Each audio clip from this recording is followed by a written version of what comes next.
tous. Alors dans cette vidéo, on va voir qu'une machine de Turing peut réaliser des équations booléennes. Il s'agit donc de logique combinatoire et on va coder toutes les portes logiques qui existent. Donc pour commencer, un petit rappel sur les tables de vérité de ces portes logiques avec pour l'instant des portes à deux entrées, E1 et E2, et une sortie qu'on appellera S. Voici donc une porte logique qui s'appelle la porte logique E à deux entrées. Alors elle s'appelle aussi AND en anglais et ses représentations européennes et AFNOR sont à gauche et la représentation américaine est à droite. Alors la sortie de cette porte E vaut 1 uniquement quand les entrées E1 et E2 sont toutes les deux à 1. Bon, c'est normal hein, puisque c'est une fonction E. Alors bizarrement, si on écrit S égale E1.E2, avec le point comme pour une multiplication, eh bien on s'aperçoit que le résultat est correct. Donc c'est pour ça qu'on a utilisé ce point pour désigner le et logique. Voilà, ça va plus vite à écrire. Alors notez que le tableau qui donne l'état de la sortie en fonction de celui des entrées, ben on l'a dit tout à l'heure, hein, ça s'appelle la table de vérité de la porte logique, mais qui sert aussi comme table de vérité de n'importe quelle fonction booléenne, même s'il n'y a pas forcément de porte logique qui existe pour ce type de fonction. Alors par exemple, avec cette table de vérité, vous voyez, il n'existe pas de porte logique associée.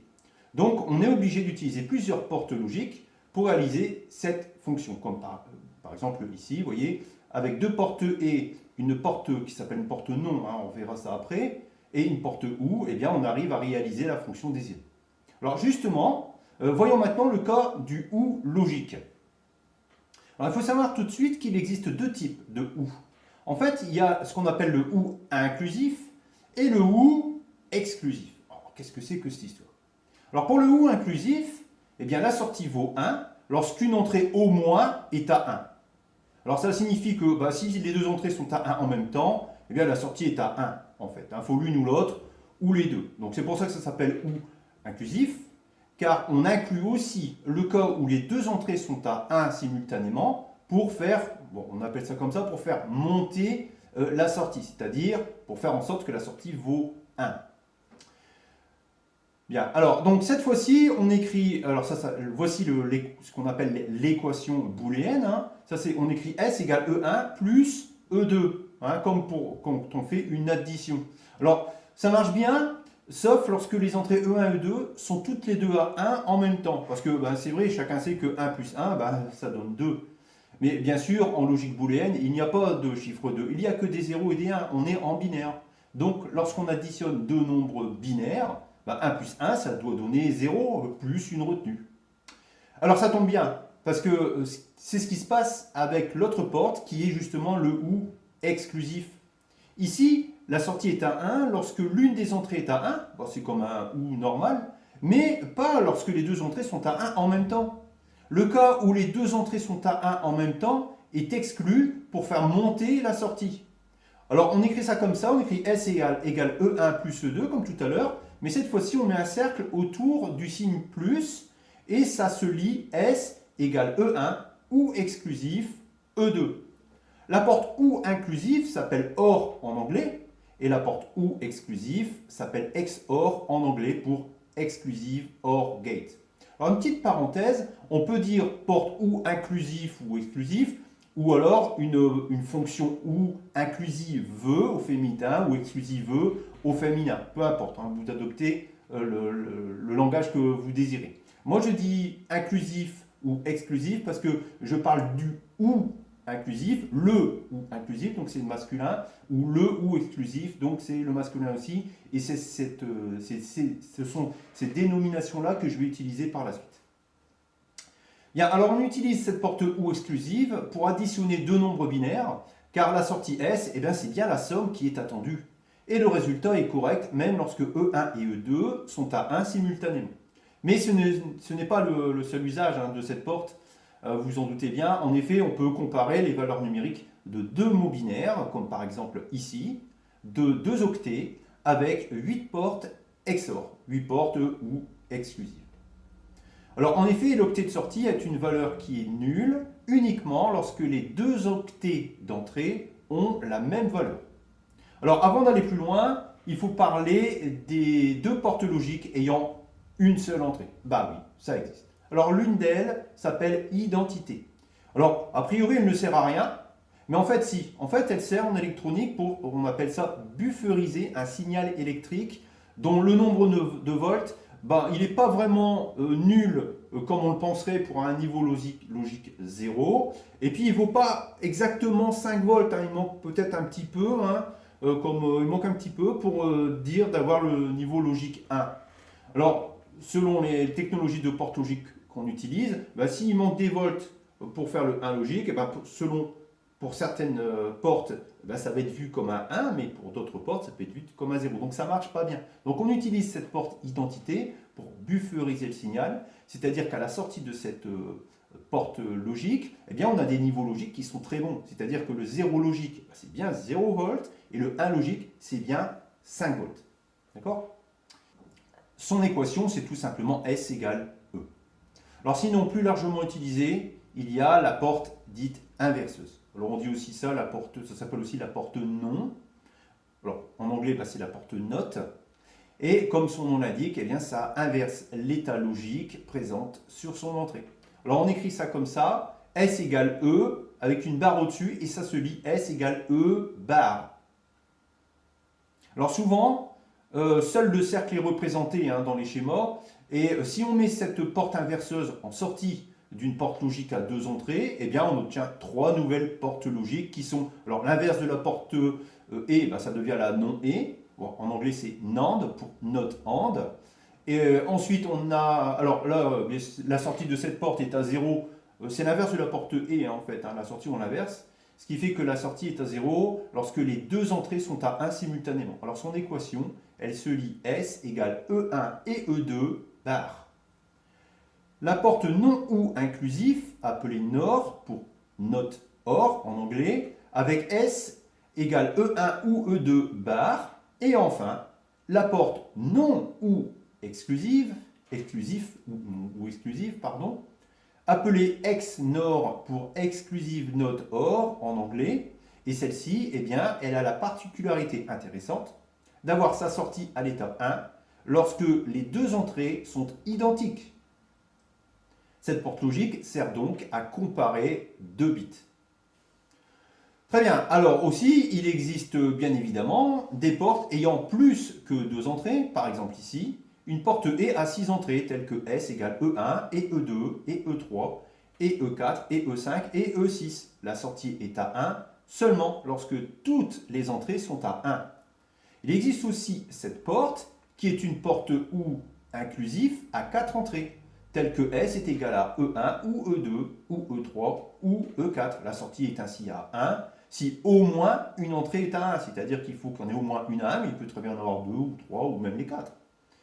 Allez, maintenant, place à la machine de Turing.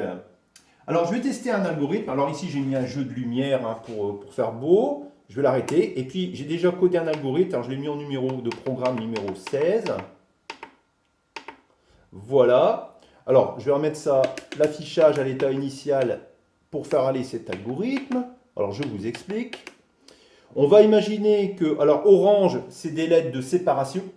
Ensuite, vert, on va dire qu'une colonne qui est en vert, on va dire que c'est 0. Une colonne qui est en rouge, on va dire que c'est 1. Bien, alors, donc c'est parti. On va mettre, on va mettre 0 et 0 ici. 0 et 0. Et puis, quand on va lancer l'algorithme, eh bien, on va regarder le résultat ici, dans la colonne qui est un petit peu plus à gauche. Et on verra si... alors, c'est l'algorithme d'une fonction et à deux entrées. Donc, voici les deux entrées. On va dire que c'est E1 et E2. Et puis, sur la colonne un petit peu à gauche, ça sera S. Donc, on va lui laisser un peu de place. Et ensuite, on recommence. Sauf que cette fois-ci, on va mettre 0 et 1. Et puis, le résultat du 0 et du 1 va se mettre ici. Ensuite, on va mettre, on va mettre 1 et 0. Le résultat sera ici. Et puis, dernière combinaison. Alors, il y en a 4, bien sûr. 2 puissance 2. Et voilà. Alors, on va se remettre au début ici. Alors, je rappelle que c'est cyclique, hein, vous voyez. On va se mettre ici. On ne va pas mettre trop vite. Ça, c'est le bouton de vitesse. Alors, petit rappel. Hein. Sur votre écran, vous voyez les LED ici, qui clignotent un petit peu. Alors en fait, c'est un phénomène que j'explique dans la première vidéo. Alors, revoyez la première vidéo, en fait, n'en tenez pas compte. En fait, en vrai, à l'œil nu, on voit toutes les LED fixes. Alors c'est parti, on va tester. Donc ça, c'est une porte E. C'est la fonction E. Donc ici, c'est 0 et 0. Et normalement, ici, ça devrait faire 0, puisque 0 et 0, c'est 0. Ensuite, bon, on va le faire aller. C'est parti. Tac. Alors, 0 et 0, ça donne quoi? Ça donne 0, c'est bon, c'est une porte E. 0 et 1, ça doit donner 0. Ça donne 0. Ensuite, 1 et 0, bah pareil, ça doit donner 0, parce qu'il faut les deux entrées à 1, donc là c'est bon. Il faut que les deux entrées soient à 1 pour obtenir 1. Alors on va voir, normalement d'obtenir 1. Et voilà, vous avez vu le principe. Donc comme ça, j'ai mis les 4 combinaisons, et on voit le résultat à côté. Ok? Donc cela fonctionne. Alors, est-ce que vous sauriez trouver le code de cet algorithme? Alors je vous laisse un petit peu de temps, et je vous donne la réponse dans quelques instants. Vous pouvez mettre en pause. Voilà. Réfléchissez. Bon allez, je vous donne la réponse. Donc voici l'algorithme de cette fonction E à 2 entrées. Alors vous pouvez mettre sur pause pour ensuite pouvoir recopier cet algorithme tranquillement. Pour le trouver, j'ai fait ce diagramme avec les états 1 à 5. Alors j'ai pris vert pour 0, hein, colonne égale 0, bah, c'est vert, voilà, et puis rouge pour 1. Alors le principe est qu'on lit la valeur de l'entrée E1, et puis ensuite on va aller aux états soit 2, soit 4, hein, c'est-à-dire que si par exemple E1, bah, sur la colonne on lit le chiffre 0, c'est-à-dire colonne verte, bien on va à l'état 2. Par contre, si on lit une colonne rouge, c'est-à-dire que l'entrée E1 vaut 1, eh bien là, ce coup-ci, on va à l'état 4. Et donc, dans ces états 2 et 4, ben, on fait la même chose pour la colonne d'à côté, c'est-à-dire qu'on va lire E2. Hein. Alors, E2, c'est pareil, hein, donc ça vaut soit 0, soit 1. Et donc, en fonction que c'est 0 ou 1, ben, on affecte le résultat sur la colonne encore plus à gauche, hein, pour la sortie S. Donc, à l'état 3, en fait, on va affecter la colonne de résultat S en vert, pour le 0 logique. Et à l'état 5, ben, ce sera en rouge pour le 1 logique. Voilà. Alors maintenant, je vous laisse trouver l'algorithme qui fait le OU inclusif à 2 entrées. Alors mettez sur pause, et puis je vous laisse chercher, et je vous donne le résultat dans un instant. C'est bon? Ok, alors donc je vous donne le résultat. Donc voici l'algorithme, hein, comme ça vous pouvez mettre sur pause, faire une capture d'écran, et puis imprimer la feuille, et le saisir dans votre machine si vous l'avez. Ensuite, bah, voici l'ordinogramme qui m'a permis de le trouver. Bon allez, on va tester sur la machine de Turing. C'est parti. Donc porte OU inclusif. C'est parti. Donc c'est le programme 17 pour moi. 3, 2, 1, go. Alors 0 ou 0, bah, ça fait 0, c'est bon. 0 ou 1, ça fait 1, c'est bon. Ensuite 1 ou 0, bah, ça fait 1 aussi. Et 1 ou 1, comme c'est un OU inclusif, eh bien ça fait 1. Ça fonctionne. Bien, alors maintenant, essayez de trouver l'algorithme du OU exclusif. D'accord? Alors je vous laisse un petit peu de temps pour réfléchir. C'est pas compliqué. Voilà. C'est bon. Bon allez, je vous donne le résultat. Donc voici la feuille de code. Voilà, comme ça vous pouvez mettre sur pause, faire une capture d'écran et puis imprimer le code et le saisir dans une machine de Turing. Et puis voici l'ordinogramme qui m'a permis de le trouver. Voilà, bon alors c'est bien. Alors on va tester. Donc voici la machine qui est là. Alors le programme il est ici en 18. On y va, 3, 2, 1, c'est parti. Alors c'est un OU exclusif, donc la sortie est à 1 quand on a l'une ou l'autre. Donc là c'est pas le cas, là oui c'est le cas, on a une entrée à 1. Donc. Par contre c'est exclusif, donc là on doit avoir 0. Voilà, donc là ça marche. Ça fonctionne, super. Alors la suite maintenant. Bon, donc voici le nom E. Voilà, l'algorithme, l'ordinogramme. Bon, je vais le tester. Alors, c'est parti. Alors, le nom est, rappelez-vous, donc en fait, la sortie est toujours à 1, sauf quand les deux entrées sont à 1. À ce moment-là, eh bien, la sortie est à 0. Donc, ça sera 1 partout, sauf à la fin. À la fin, ici, tout ici à gauche, eh bien, il n'y a que là qu'on aura 0, sinon partout, on aura 1. C'est parti. Alors, 0, boum, 0, 0, ça fait 1. 0 et 1, ça fait 1 aussi. 1 et 0, ça fait 1, 1 et 1, bah là ça doit faire 0. Ça fonctionne, super. Bien, donc voici maintenant le non ou inclusif. Donc je rappelle, hein, c'est NOR gate. Donc voici l'algorithme. Voici donc l'ordinogramme. Et puis maintenant, on va tester. Alors en fait ici, pour rappel, la sortie ne vaut 1 que quand les deux entrées sont à 0. Donc il n'y a qu'ici. 0, 0, ici ça va faire 1. Et partout ailleurs, ça se fera 0. On va le tester. Attention, alors on va pas le mettre trop vite. 3, 2, 1, c'est parti. 0, 0, ça doit faire 1. C'est bon. Ensuite, un petit peu plus vite peut-être. 0, 1. Là, ça doit faire 0. 0. Ensuite, pareil, ça doit faire 0. 0. Et puis là, ça doit faire 0 également. Voilà pour le non ou inclusif. Donc voici le non ou exclusif. Voilà l'algorithme et puis l'ordinogramme.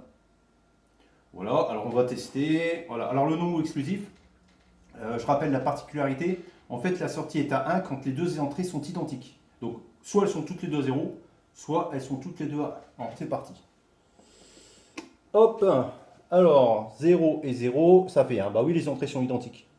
Là, la sortie est à 0 parce que les entrées sont différentes. Là, pareil, 0 parce que les entrées sont différentes. Là, les deux entrées sont identiques, donc la sortie vaut 1. Voilà. Voilà l'intérêt de cette porte logique. Bien, alors, ce qu'on a fait jusque maintenant, c'était avec la machine à 3 symboles. Or, vous savez, si vous avez vu les précédentes vidéos, surtout la vidéo numéro 1, que cette machine, c'est une machine de Turing à 3 symboles ou à 8 symboles. Donc, qu'est-ce que ça signifie? Je vous le rappelle. Ici, c'est une machine à 3 symboles, c'est-à-dire que sur chaque colonne, on a soit la LED orange, soit la verte, soit la rouge allumée. On a 3 combinaisons et c'est tout. Voilà, 3 symboles. À partir du programme 21, bon, je vais mettre sur 22 tout de suite, les programmes 21 à 30, eh bien, on a une machine à 8 symboles. Ça veut dire que ici, sur chaque colonne, regardez, on a 8 combinaisons. On peut avoir entre 0 et 3 LED d'allumés de puissance 3 égale 8 combinaisons. Donc c'est une machine à 8 symboles. Alors avec cette machine à 8 symboles, il est beaucoup plus simple de faire nos algorithmes de et, de ou, etc., de fonctions logiques. Et en fait, c'est beaucoup plus simple et en plus, il n'y a besoin que d'un seul état finalement. Donc c'est bientôt même plus un algorithme. Alors on va voir comment ça se passe. Donc je vais le faire en même temps que vous. Alors on va dire, en fait, ce que je vais faire, c'est que on va dire que toutes les lettres du haut, quand c'est éteint, c'est 0, et quand c'est allumé, c'est 1, pareil partout. En fait, chaque fois qu'une LED est éteinte, on va dire que c'est 0 logique, et chaque fois qu'une LED est allumée, on va dire que c'est 1 logique. Et on va dire, sur chaque colonne, on a deux entrées, E1, E2, avec le résultat S, pareil à côté, pareil à côté, pareil à côté. Ce qui fait qu'en fait, au lieu de traiter uniquement deux entrées et d'avoir une seule sortie, comme on a fait tout à l'heure, ici on peut faire un et sur ces deux bits, un autre et, un autre et, un autre et. En fait, finalement, qu'est-ce qu'on fait? Eh bien, on va faire un et sur mot. Voilà, donc si par exemple j'utilise, je sais pas moi, 6 entrées ici et 6 entrées en dessous, eh ben, il y aura les 6 résultats ici, on va dire qu'on fera à ce moment-là un et sur un mot de 6 bits. Alors j'ai à ma disposition 16 colonnes, je peux aller comme ça faire un et pour faire un et sur deux mots de 16 bits. Alors voici comment ça se présente pour coder l'algorithme. Alors on va dire, si c'est 0 et 0, on va le faire ici. Alors, je vais faire là, sur ce programme-là. On va dire, si c'est 0 et 0, bah, bien sûr, les entrées, on va toujours les recopier. Hein, donc, on laisse 0, 0. Et puis, comme je veux faire un et, bah, la sortie, elle doit rester éteinte à 0. Donc, tout va bien. Ensuite, je vais sur la colonne de gauche. Donc, la machine, elle va faire ça. Elle va faire ça. Et puis, je reste à l'état 1. Alors, je valide en faisant Enter. Voilà. Ensuite, je vais dire, bon, admettons que j'ai ceci. 0 et 1. Voilà. Alors, qu'est-ce qu'on fait quand on a 0 et 1? Bah, bien sûr, on laisse les deux entrées pareilles. Ensuite, alors c'est un et. Alors, 0 et 1, avec une porte et, bah, ça fait 0. Donc, c'est bon. Ensuite, on va à la colonne de gauche et je valide. Alors, admettons qu'à la colonne de gauche, j'ai cette combinaison. 1 et 0. Bah, 1 et 0, avec une porte et, la sortie doit rester à 0. Ce qui fait que si j'ai 1, eh ben, je laisse bien sûr l'entrée pareil, et la sortie reste à 0. Je vais à la colonne, de gauche, c'est bon, je valide.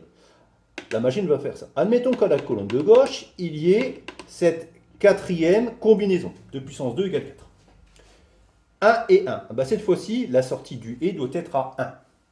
Donc je lui dis, si tu vois 1 et 1, tu laisses bien sûr 1 et 1, mais tu affectes la sortie à 1. Ensuite, tu vas à la colonne de gauche. Donc la machine va faire ça. Elle va faire ça, elle va faire ça, et voilà. Enter. Alors à un moment donné, il faut bien que ça s'arrête. Alors pour que ça s'arrête, moi ce que je vais faire, c'est qu'à un endroit, à un moment donné, mettons ici, voilà, je vais mettre une LED orange, c'est un séparateur, on va dire que ça c'est pour provoquer l'arrêt du programme. Donc je vais lui dire que si on voit ceci, si on lit ceci, eh bien on va le laisser, admettons, hein, on pourrait très bien l'éteindre. Et puis ensuite on ne se déplace pas, ce qui fait que ça va s'arrêter puisqu'on va aller ni à gauche ni à droite. On ne se déplace pas et on reste à l'état. Enter. Voilà, l'algorithme est déjà terminé. Alors on va le faire aller, alors ici je remets comme ça. Bon, il y a déjà, ça c'est fait déjà, alors je vais rajouter d'autres entrées. Voilà, mettons, voilà, comme ça, ensuite, mettons, je vais faire ça, ensuite je fais un trou, mais je vais faire comme ça, voilà, et puis la dernière, comme ça, admettons. Alors c'est parti, on va l'exécuter à vitesse réduite, on va regarder en même temps. Alors logiquement, comme c'est une porte E, eh bien il devrait avoir apparition d'un 1 logique ici, et ici, et c'est tout. Hein, on y va, hop. Alors évidemment, ça va fonctionner, c'est extrêmement simple, mais on vérifie tout de même. Hein. Et c'est toujours amusant de le voir, malgré tout, en exécution. Voilà. Ici, 0, 0, 0. Là, ici, il doit y avoir l'apparition d'un 1. Voilà. 0, 0. Et puis après, là, ça doit s'arrêter. Voilà, le programme s'arrête. C'est très bien. Alors, je vais le refaire un petit peu plus vite. Voilà, alors je peux même, si je veux, rajouter des entrées, hein, allez, hop, on va rajouter un petit 1 comme ça, voilà, et puis ce coup-ci je mets l'arrêt ici, alors je vérifie que je ne me suis pas trompé, alors je remets toutes les sorties à 0, donc là je vais faire un et sur deux mots qui comprennent plus de bits que tout à l'heure. Alors cette fois-ci, je vais le mettre très vite, à fond, la vitesse, et puis logiquement, donc ça va aller vite, on devra avoir un 1 ici, hein, c'est comme tout à l'heure, ici, et ici. Attention, alors à fond, 3, 2, 1, c'est parti. Hop, et voilà, ça s'arrête. Ça fonctionne. Alors je l'arrête. Alors comment est-ce qu'on fait maintenant pour faire les autres portes logiques? Alors les ou inclusifs, les ou exclusifs, etc., etc. En fait, n'importe quelle équation booléenne, vous pouvez la faire de cette façon-là. Alors je ne vais pas le faire parce que ça prendrait du temps, mais vous avez compris le principe. En fait, ce qu'il faut tout simplement, c'est mettre ici les 4 combinaisons, hein, 0, 0, 0, 1, 1, 0 et 1, 1, et puis recopier la même chose ici, et mettre ce qu'on veut pour chacune de ces combinaisons, le résultat de la sortie S, ici. Ensuite, on va à gauche, on valide, et puis à un moment donné, il faut mettre cette instruction-là, c'est-à-dire que quand on a orange, on laisse orange, on met rien, comme ça va s'arrêter. D'accord? Voilà, donc avec cet algorithme-là, machine à 8 symboles, vous voyez, c'est beaucoup plus simple de coder et on peut faire des traitements sur des mots de jusque 16 bits avec cette machine. Voilà. Très bien. Alors maintenant, on va voir deux applications de ces portes logiques. On va en voir une en informatique et une en électronique.